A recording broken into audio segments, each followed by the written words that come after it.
Madam President, Excellencies, colleagues. As I speak, more than 1.5 million people are trapped in Rafah. People violently forced to this strip of land in southern Gaza are bearing the brunt of Israel's military campaign. We live in fear of ground invasion. Our fears are rooted in experience. Just 48 hours ago, as a family sat around their kitchen table in a house sheltering MSF staff and their families in Khan Yunis, a 120mm tank shell exploded through the walls, igniting a fire and killing 2 and severely burning 6 others. 5 of the 6 injured were women and children. We took every precaution to protect the 64 humanitarian staff and family members from such an attack by notifying warring parties of the location and clearly marking the building with an MSF flag. Despite our precautions, our building was struck not only by a tank shell but by intense gunfire.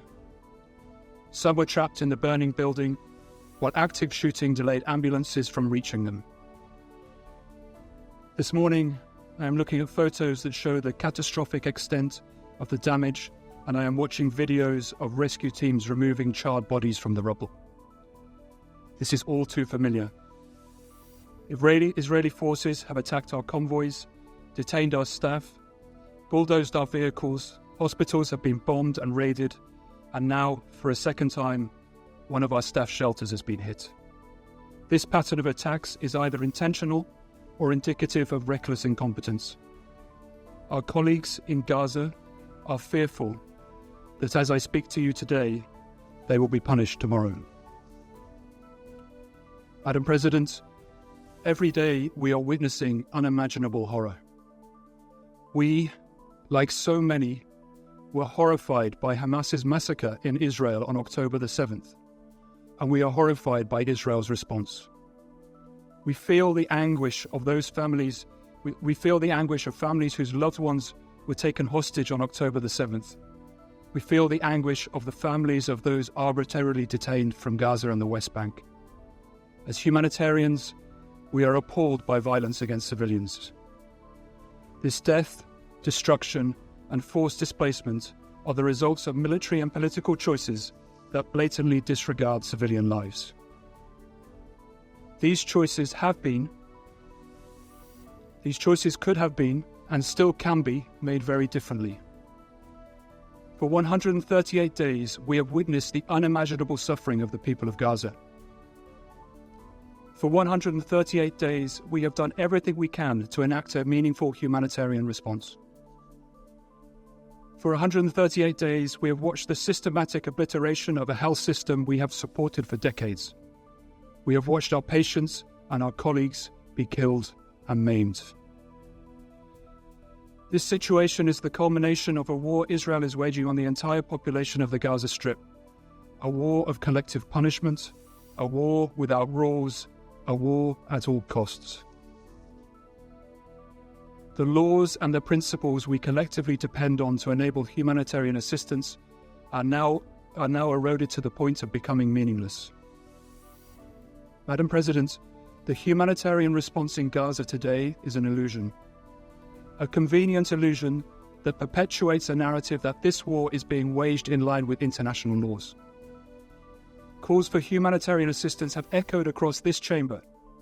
Yet in Gaza, we have less and less every day. Less space, less medicine, less food, less water, less safety. We no longer speak of a humanitarian scale-up. We speak of how to survive even without the bare minimum. Today in Gaza, efforts to provide assistance are haphazard, opportunistic, and entirely inadequate. How can we deliver life-saving aid in an environment where the distinction between civilians and combatants is disregarded?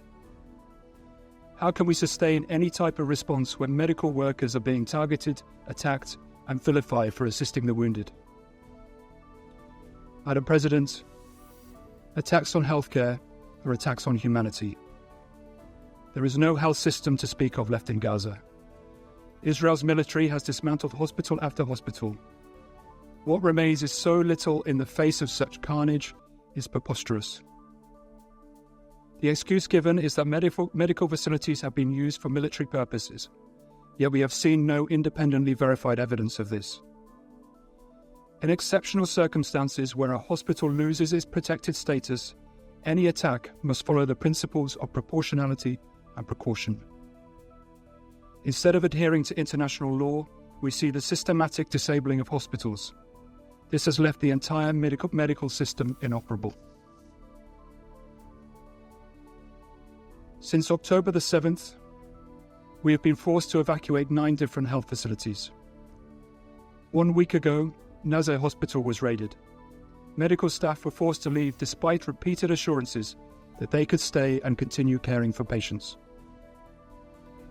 These indiscriminate attacks, as well as the types of weapons and munitions used in densely populated areas, have killed tens of thousands and maimed thousands more. Our patients have catastrophic injuries, amputations, crushed limbs, and severe burns. They need sophisticated care. They need long and intensive rehabilitation. Medics cannot treat these injuries on a battlefield or in the ashes of destroyed hospitals. There are not enough hospital beds, there are not enough medications, and not enough supplies. Surgeons have had no choice but to carry out amputations without anesthesia on children. Our surgeons are running out of basic gauze to stop their patients from bleeding. They use it once, squeeze out the blood, wash it, sterilize it, and reuse it for the next patient.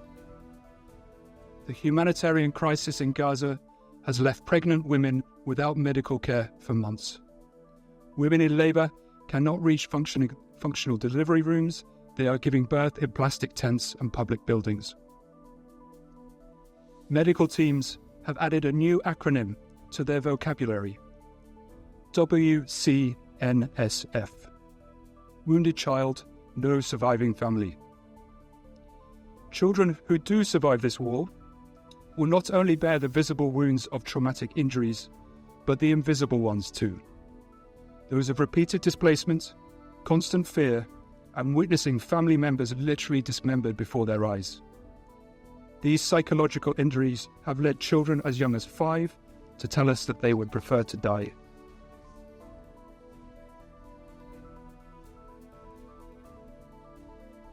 The dangers for medical staff are enormous. On a daily basis, we are making the choice to continue working despite the increasing risks. We are scared. Our teams are beyond exhausted.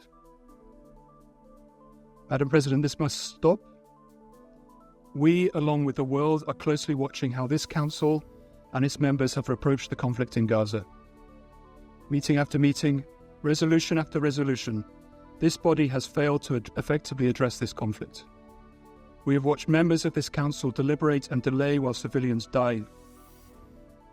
We are appalled by the willingness of the United States to use its powers as a permanent Council member to obstruct efforts to adopt the most evident of resolutions, one demanding an immediate and sustained ceasefire. 3 times this Council has had an opportunity to vote for the ceasefire that is so desperately needed, and 3 times the United States has used its veto power, most recently this Tuesday. A new draft resolution by the United States ostensibly calls for a ceasefire. However, this is misleading at best. This Council should reject any resolution that further hampers humanitarian efforts on the ground and leads this Council to tacitly endorse the continued violence and mass atrocities in Gaza. The people of Gaza need a ceasefire not when practicable, but now. They need a sustained ceasefire, not a temporary period of calm. Anything short of this is gross negligence.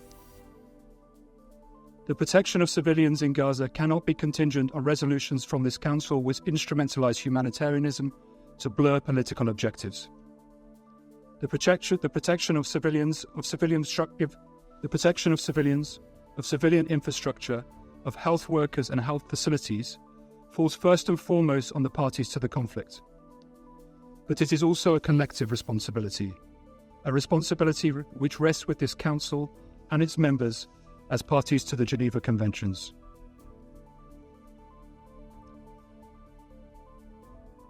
The consequences of casting international humanitarian law to the wind will reverberate well beyond Gaza. It will be an enduring burden on our collective conscience. This is not just political inaction, it has become political complicity. 2 days ago, MSF staff and families were attacked and died in a place they were told would be protected. Today our staff are back at work, risking their lives once again for their patients. What are you willing to risk? We demand the protections promised under international humanitarian law. We demand a ceasefire from both parties. We demand the space to turn the illusion of aid to meaningful assistance. What will you do to make this happen? Thank you, Madam President.